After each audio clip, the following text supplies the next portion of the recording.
Recording in progress. Hello. I am Dawnita Fogleman of prairiedusttrail.com, and we have Kathryn White of KathrynJFogleman.com, right? Yes, Sure that I've got it right. that is correct. And today we are discussing about one of my pet peeves. Yes. So misunderstandings about the patriarchy. With slides in a presentation. Yes. Along with femininity and masculinity. Kathryn is making sure that we look all professional and stuff on here with these slides. So I don't know if it's professional. This was like a K-pop template, so I thought it looked cute. But anyway, pictures help get points across. something that has encouraged this particular topic for us is a lot of the millennials on YouTube have some real misconceptions and real attitudes about the patriarchy, blaming everything political, economic, and whether or not they have a good job on the patriarch. So this is kind of they don't understand what they're talking about. And so I wanted to discuss this and kind of try to explain what the topic is, what they're putting down. There's a lot of rabbit trails that we could go into with this, and we're going to try to keep it pretty streamlined. Right. And try to keep me on topic and not, if you're interested in some of the bunny trails that we haven't mentioned, definitely put something in the comments or contact us, and we may do a deeper topic, go into some rabbit trails and maybe some conspiracy theories later. Yeah. But right now we're just going to cover the basics. Yep, just touching on the basics. So the first thing, I went ahead and threw some facts in here. Despite the terms femininity and masculinity being in common usage right now, there is little scientific agreement about what femininity and masculinity are. There is little religious agreement on it either, might add. But there was actually a scientific article written on that. And I have the reference right here, masculinity and femininity in the MMPI-2 and MMPI-A by Hale Martin and Stephen E. Finn. Men. So, and then fact number 2, any event that occurs to wipe out significant portions of the population throughout history, so the Black Plague, World War II, I could think a number of different pioneer wipeouts that happened during the pioneer days here in America. Traditional gender roles change. So keep those facts in mind. All right, and then we are going to define masculine. The word masculine was first used in the late 14th century. And at the time it was used mostly instead of like male. They didn't really have the word male then. So they called a stallion the masculine horse. So standards of masculinity vary across different cultures, subcultures, ethnic groups, and historical periods. However, Protective warriors, eloquent poets, mighty hunters, passionate lovers, and decisive leaders have been revered worldwide. In the Bible, men are prompted by God to be courageous, loving, protector, provider, and leader. Traits traditionally viewed as masculine include strength, courage, independence, aka freedom, liberty, leadership, and assertiveness, which are not bad traits when used properly. It's good to have strength to be able to pick up a baby and move them out of the way of an oncoming car. It's good to have leadership skills and to desire freedom. So I think we can all agree across the board that those can be traits anyone can have. Yeah, masculine or feminine, either one. And before you do the next slide, maybe we can take it off of screen share and just kind of discuss this a little bit. We tend to think of men whenever babies are born, we put little boys in blue and little girls in pink. A couple of 100 years ago, that was kind of the opposite. Pink was considered a masculine color. And people really put a lot, they find out that they're having a baby boy and all of a sudden it's footballs and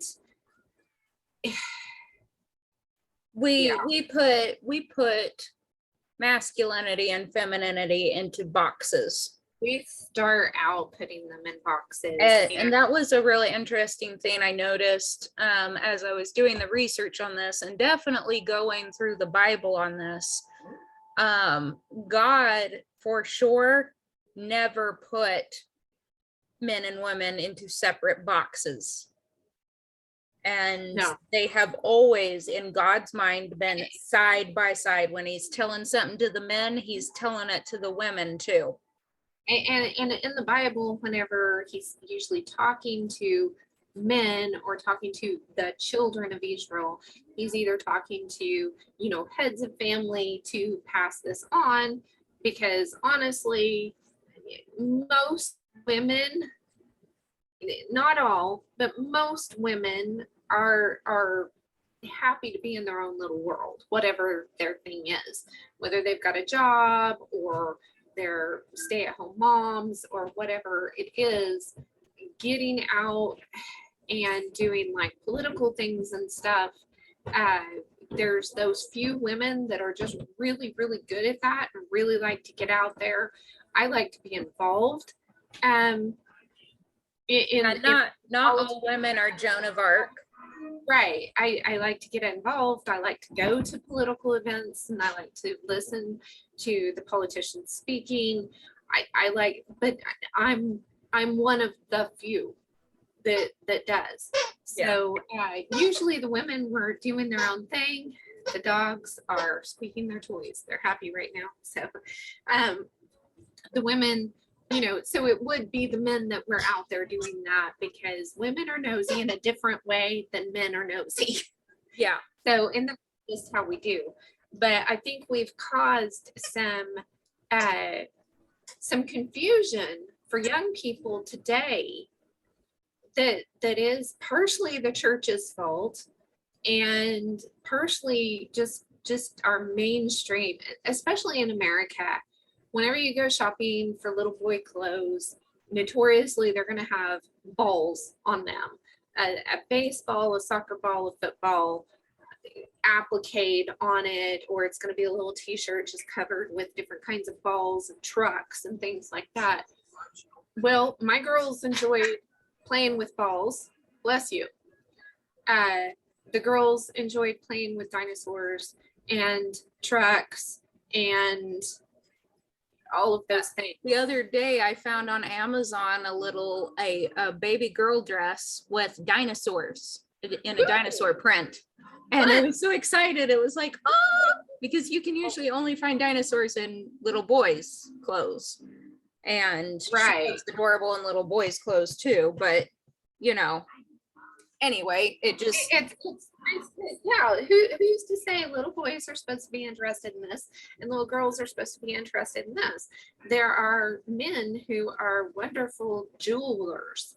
They love beautiful stones and things. I know some men, whenever it came to shopping for their wife's engagement ring, went into minute detail about the clarity of the stone and the setting and all the different things.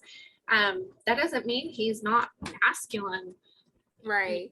And, you know, at one time in the church, for sure, early Protestant church, one of the tenets for men was that they were to admire beauty, and that God's creation was beautiful and they were to admire beauty. And I have this in the list of references on the document.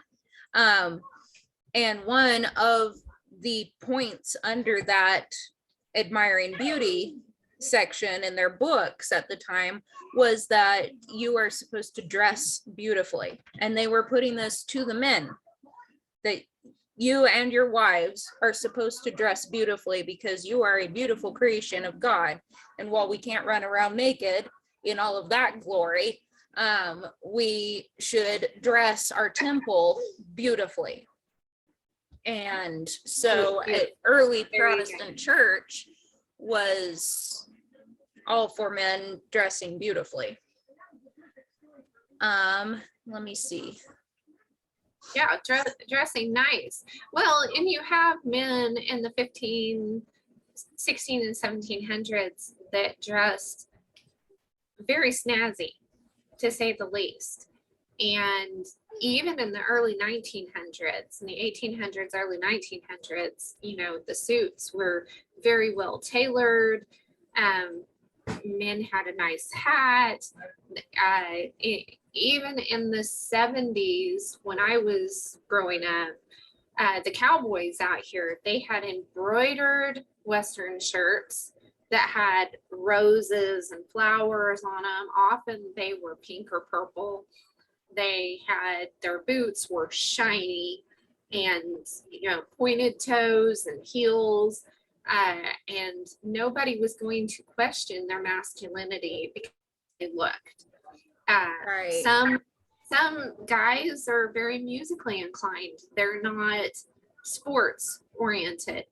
Or some, like my husband, is more technical. He's an electrician, so it's more electronics and electrical things. So he can, you know, program things and hook up pumping units and do all these things. He's not really sports oriented.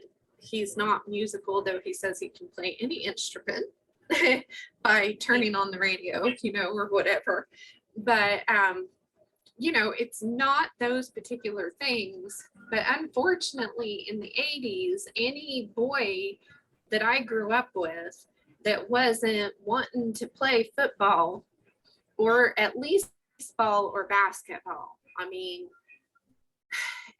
we could deal with baseball or basketball out here, but if they weren't wanting to play football, and this is American football, that is the oblong pigskin, then he was considered a sissy. If he was musical instead, if he was artistic instead, then the other guys would call him a sissy and pick him apart. And that's wrong.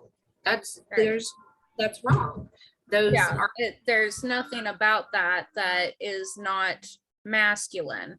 And I mean, we've gotten to the point to where we have, and that's why we're defining it right here, defining what masculine is, because it's not whether you play football or not. It is, you know, at least according to God in the Bible, being courageous, you know, love your wife, protect your country and your family, provide for those who are weaker than you. That is a huge thing that God constantly brings up for men to do. Take care of your widows and orphans. And I don't care if you're wearing a silk shirt while you're doing that, just do it. Right. And so we're talking about character traits we're talking about gentlemanly behavior. It is a behavior that is going to be protective, and men are wired differently than women, so they tend to be a little bit more aware of their surroundings. So if you're out with a man, be it your brother, your uncle, your cousin, whatever, then usually a gentleman is going to walk on the road side of the sidewalk, so that if a vehicle bumps the curb or something, he's going to get hit before the woman is. He's going to open the doors for you. He's going to try to be protective. He's going to try to use his strength so that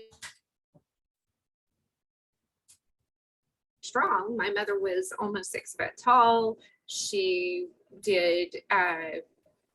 was the first woman to do hard labor on the railroad in Oklahoma.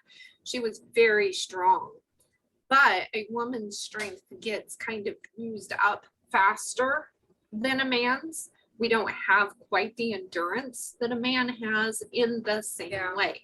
Our bodies. This video really is not about the physical differences between men and women. I mean, that could be a whole separate that could be a whole separate that thing. And should be really. It just there are absolutely differences between men and women. We should go in and say that for the hardcore people that call men sissies. Physical differences that tend to lay out what character traits are most useful to each. So that's So I mean, defining masculine, again, you can't really define what masculine is.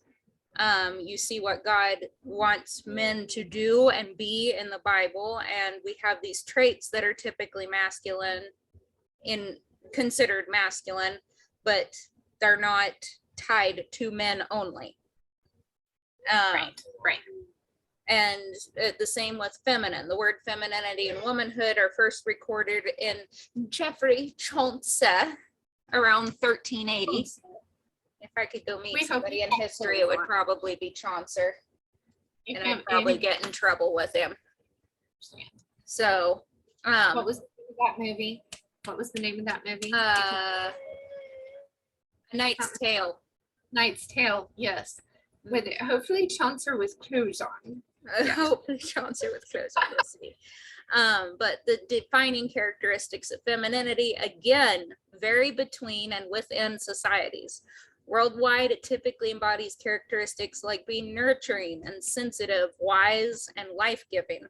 In the Bible, wisdom is called a she, and women are encouraged to be tender, loving, and respectful. Traits traditionally cited as feminine include gracefulness, gentleness, empathy, humility, sensitivity. Again, not strictly just for women.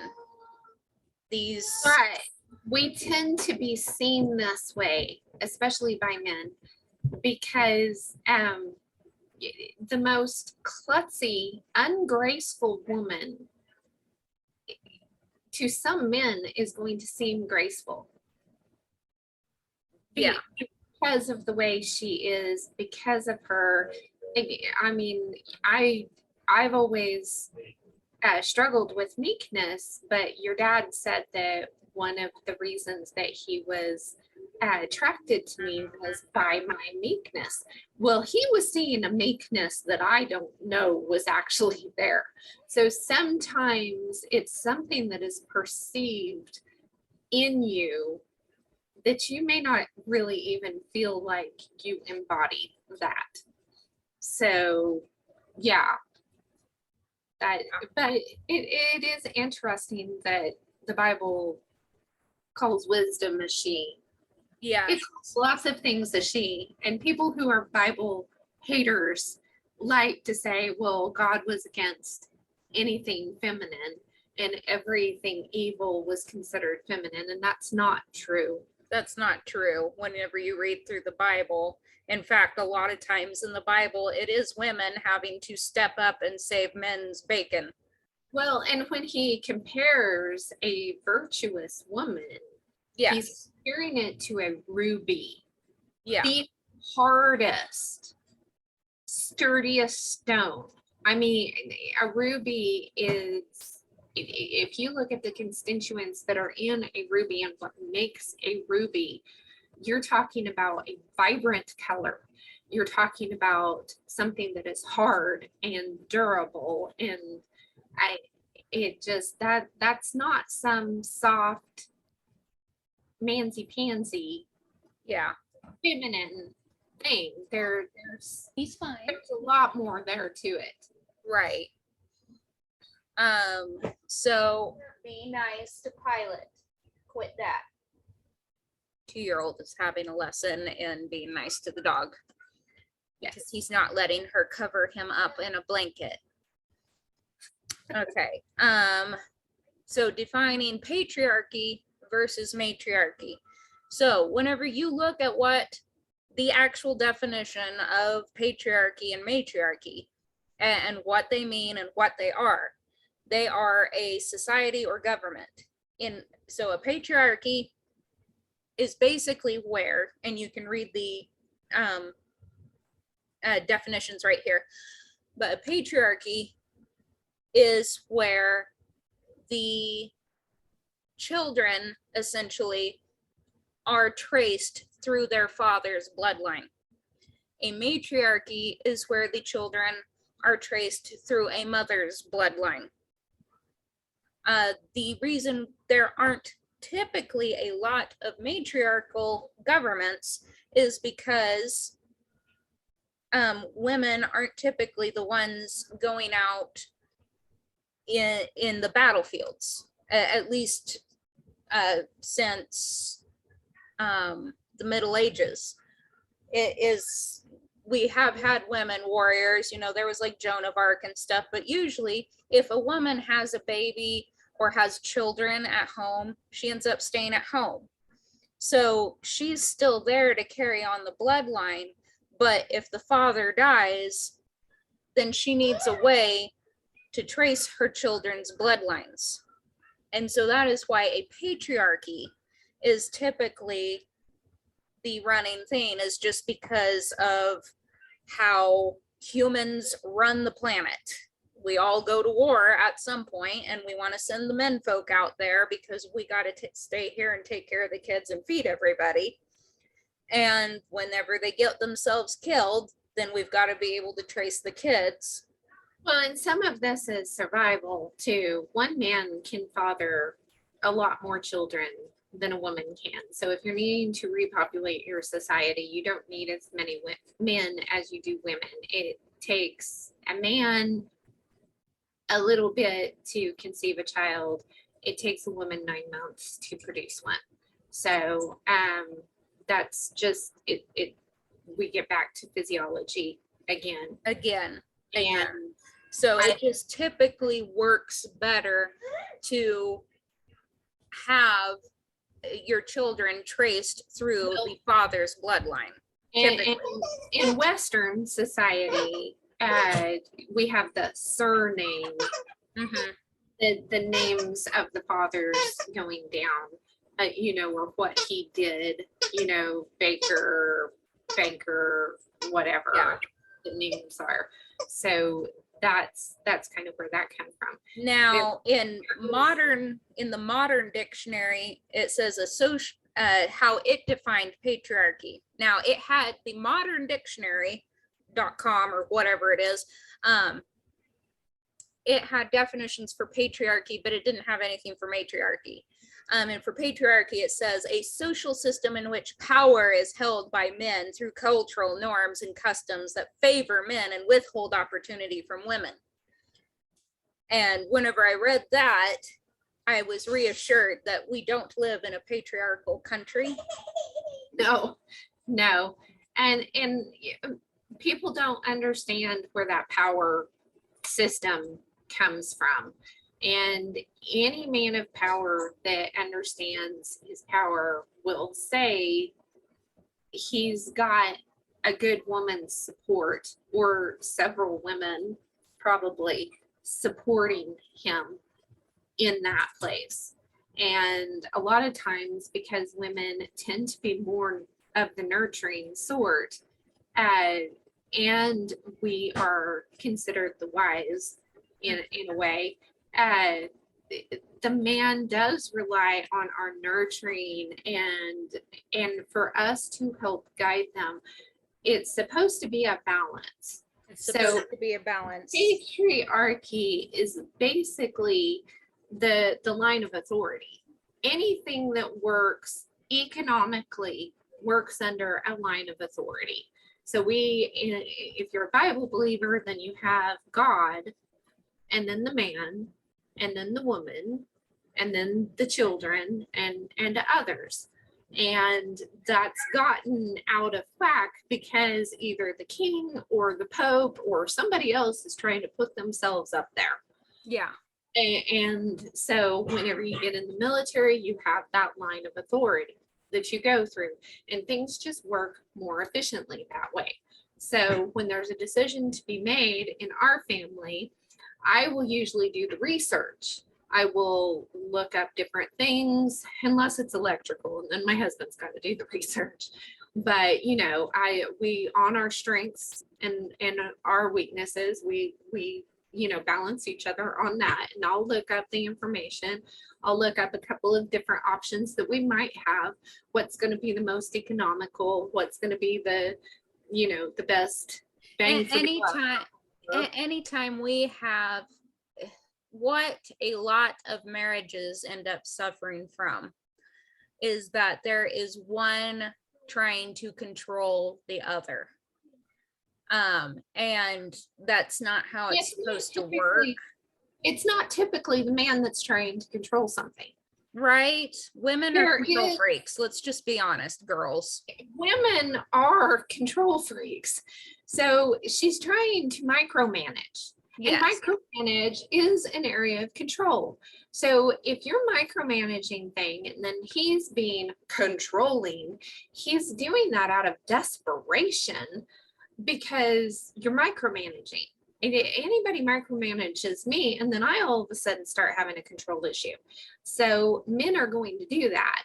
You cannot micromanage either side. So if you're trying to do that, so in our family, I typically do the research. I discuss that research with Paul. We discuss that, and then I let him have the last word for a couple of reasons, because he usually has some insight that I don't have. I'm emotionally driven, and he's usually more logically driven. Now, I'm more math oriented. I can be very logical in a lot of things, but when it comes down to that final decision, a lot of times he's got some intuition that I just don't have. He's got some kind of insight or something that I don't. So I let that be. And anytime I overstep that authority, I end up regretting it.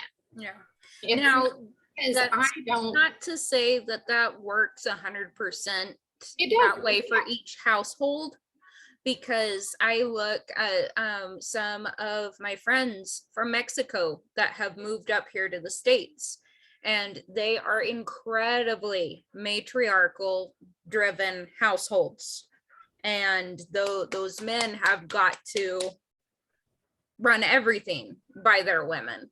But at the same time, the households that are well balanced, they still share the power. It is not her word over his ever. It is still a togetherness. But the woman typically runs more of the matters while he goes out and works like 72 hours a day. Well, and for most of our marriage, I've been the one that paid the bills. I've been the one that, did most of the things. He went out, worked, he brought in the money. Yeah. I managed the stuff. So, it depends on how that works for each family. So whenever you look at a lot of like the Native American cultures, the Hopi and the Iroquois nations, That's how they had it set up. They kept it balanced with men and women making decisions for the tribe. And they were known, those two tribes were, well, two groups, I would say. The Iroquois were a cluster of tribes all together under one banner, basically. But those two different groups were known among all the other tribes for not getting into fights and not having feuds and being able to get along with all of the different tribes around them, because they had that balance. Yeah. It wasn't just men driving the train, and it wasn't just women. Right. There are a lot of cultures where whenever it was solely women that drove the train, you can go look this up, and I got references. When it was truly matriarchal and women were running it, it often turned to child sacrifice. Now I have a 2-year-old and I can say that this is completely plausible and I can see it happening. Okay, so it just, we live in a broken world and there is no perfect system, but Right. patriarchy is not It's not synonymous of abuse. Yes. If there's an abusive situation or women are somehow being held back, customs and withholding opportunity for women, then there's an imbalance. Yeah, there's a huge A problem. lot of times, and I get some flack for this, but a lot of times women are just using that as an excuse. Yeah. If you want to do it, you get out there and you bust your rear and you do it. But you also need to accept your limitations, and we've all got different limitations. And just because you're wanting to do something that is considered typically a man's place or masculine, if you want to get paid the same, then you need to make sure that you can put forth the same amount of work with the same quality and be able to do that. And you're going to have to put into it to be able to do that. And Yes. but usually what happens is women decide that they want a particular position in a job or something, and they're willing to take less money because usually they have a child to take care of and they just need that money. Yeah. So and that was a big thing actually. And I'm trying to remember what dynasty in China that was a detailed recorded. I think very we're well do a part 2. Oh, we probably are. Yes, got like a minute here. So let's wrap this one up, and like, share, subscribe, all that kind of stuff. Leave comments, and we'll go into part 2 of this and discuss some more. All right.